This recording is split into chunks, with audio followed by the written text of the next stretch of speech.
Biodata sang penulis buku mistik Kejawen Wali Songo.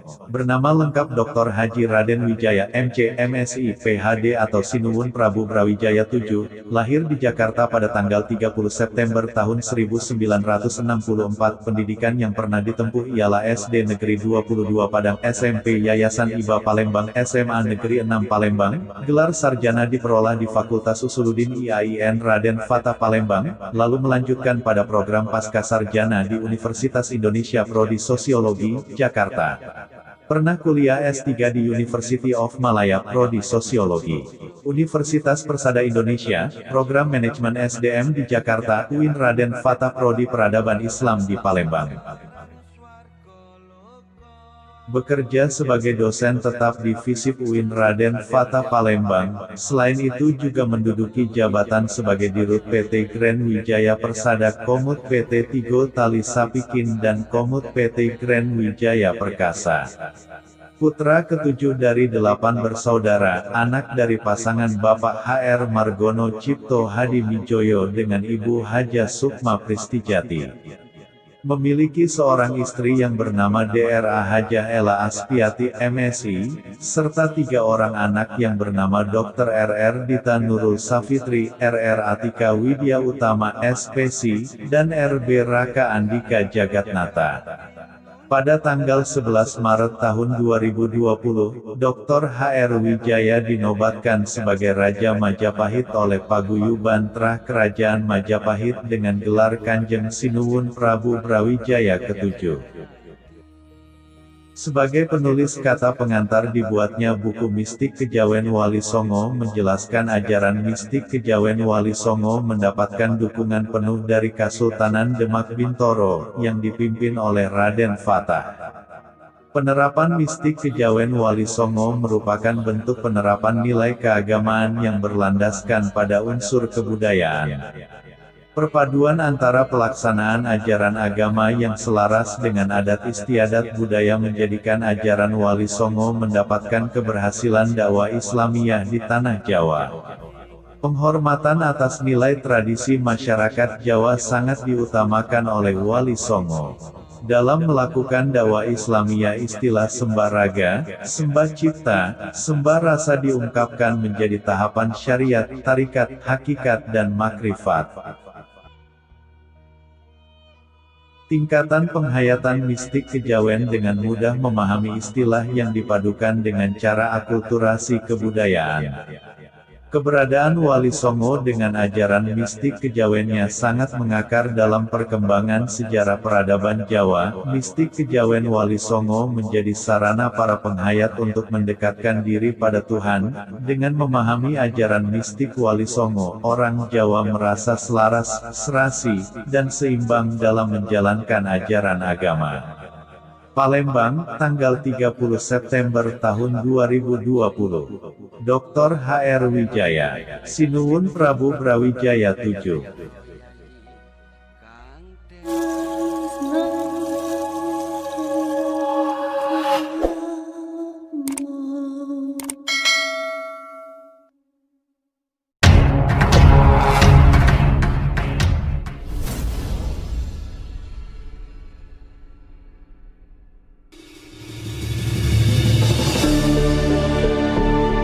Kerajaan Demak Bintoro merupakan kerajaan Islam pertama yang didirikan oleh Raden Fatah pada tahun 1479.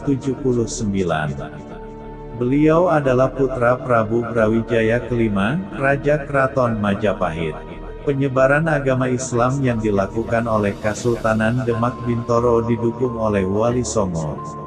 Islam sudah masuk ke wilayah Jawa semenjak abad 11 atas dasar inskripsi di Lerah, Gresik, yang menjelaskan adanya seseorang yang bernama Fatimah binti Maimun, yang wafat pada tahun 1082. Pandangan ini mengundang keberatan berbagai kalangan karena diduga batu nisan tersebut dibawa masuk ke Jawa setelah tahun yang tertera di dalamnya. Reclave lebih jauh menyatakan bahwa yang dikubur di situ bukanlah orang Jawa, tetapi kemungkinannya adalah orang luar yang kebetulan melancong di Jawa dan meninggal menggunakan nisan yang berasal dari luar Jawa, sehingga dimungkinkan batu nisan yang ada di lereng tersebut juga dibawa dari luar Jawa.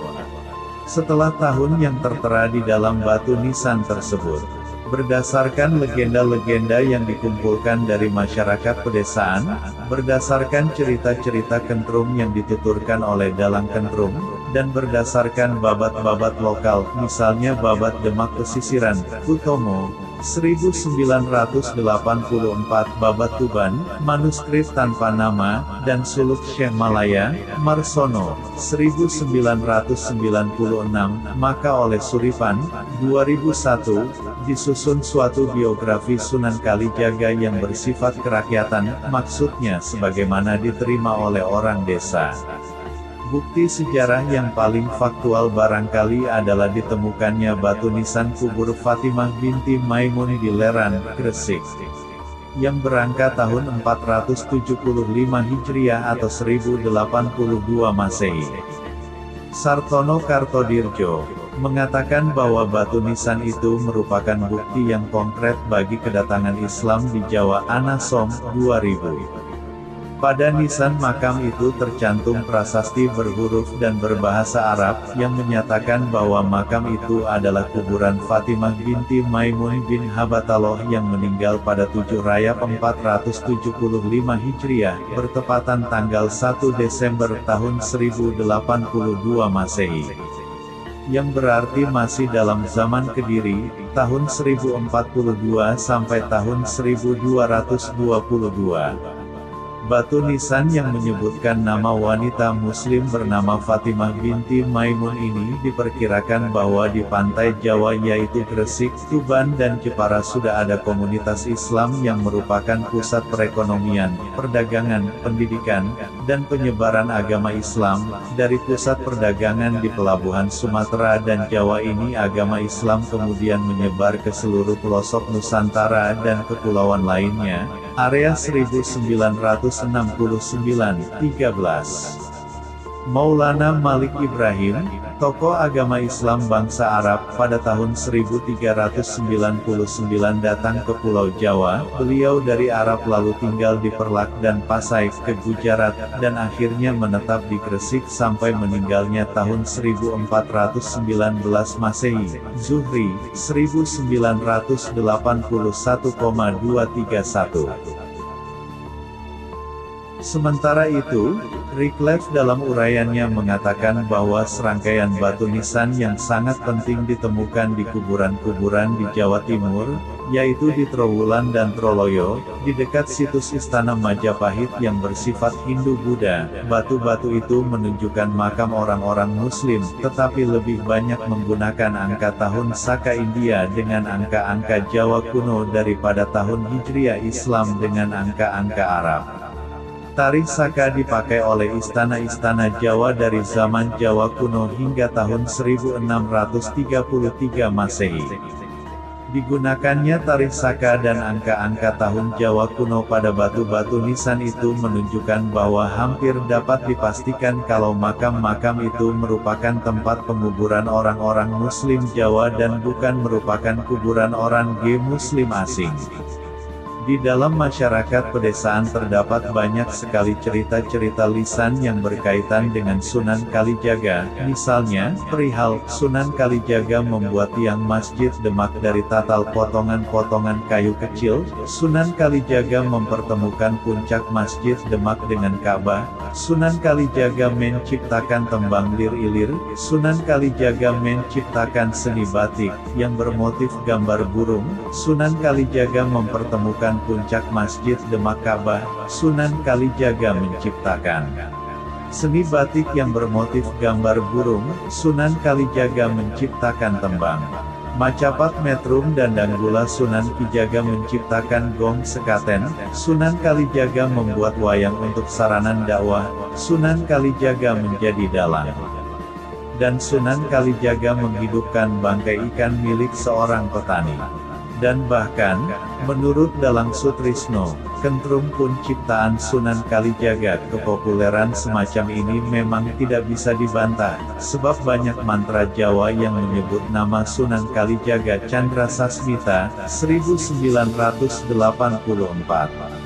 Batu nisan yang pertama ditemukan di Trowulan memuat angka tahun Saka 1290, tahun 1368 sampai tahun 1369 Masehi.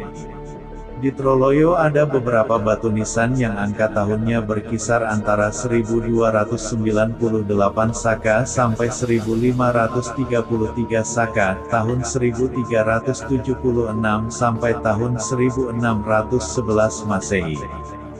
Batu-batu itu memuat kutipan-kutipan dari Al-Quran dan formula-formula yang saleh. Berdasarkan rumitnya hiasan yang terdapat pada beberapa batu nisan dan lokasinya yang dekat dengan situs ibu kota Majapahit, maka damai seperti yang dikutip Reclef menarik kesimpulan bahwa batu-batu nisan itu mungkin untuk menandai kuburan-kuburan orang Jawa yang terhormat, bahkan ada kemungkinan anggota keluarga raja. Di Kampung Gapura Kota Gresik juga terdapat makam kuna, yaitu kuburan Malik Ibrahim yang meninggal tahun 12 Rabiul Awal 822 Hijriah, bertepatan dengan tanggal 8 April tahun 1419 Anaslom, 2000.